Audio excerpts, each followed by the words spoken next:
Sound को हिंदी में हम लोग ध्वनि कहते हैं। और जब हम लोग ये चीज पढ़ रहे हैं ना, वेव भी पढ़े तो पढ़े कि आगे वो फॉर्म ऑफ एनर्जी है, वैसे ही इसके बारे में जो साउंड है that is also a form of energy, यानी ये भी एनर्जी का प्रकार है।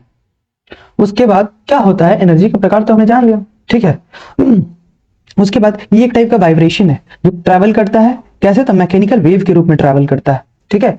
लेकिन कब, जब इसको एक मीडियम मिलेगी तब। साउंड विदाउट मीडियम के वर्क नहीं कर सकता है, इसीलिए वैक्यूम में हमें कुछ भी सुनाई नहीं देता है। जब हम लोग स्पेस में जाते हैं तो हम लोग को सुनाई कुछ नहीं देता है, ठीक है, क्योंकि वहां पे ट्रैवल करने के लिए मीडियम ही नहीं है। मानो कि अगर यहाँ से यहाँ तक जाने के लिए रास्ता ही नहीं है तो जाओगे कैसे। वही बात है कि इसको साउंड को क्या चाहिए, तो मीडियम चाहिए ट्रैवल करने, या तो वो एयर हो सकता है, या वाटर हो सकता है, या सॉलिड, बस मतलब सॉलिड, लिक्विड, गैस, तीनों में से कुछ होना चाहिए एक साउंड को ट्रैवल करने के लिए।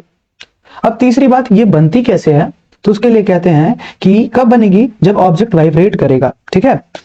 तो क्या कहता है कि it produce when an object vibrate then creating area of a high pressure compression and the low pressure rarefaction. दो चीजें, कंप्रेशन और रेयरफिक्शन, इधर कहीं बताया है कि नहीं, नहीं है। चलो मैं एक पिक्चर ड्रॉ करता हूं। पिछले स्लाइड में से तो मैंने पिछले लेक्चर में बताया था कंप्रेशन, रेयरफिक्शन, देन अगेन ये कंप्रेशन। आप कुछ याद आ रहा है, जब वेव आपस में नजदीक आ जाए तो उसको कंप्रेशन बोलते हैं, दूर चल जाए तो उसको रेयरफिक्शन बोलते हैं, फिर नजदीक आ जाए तो उसको क्या बोलेंगे, सॉरी,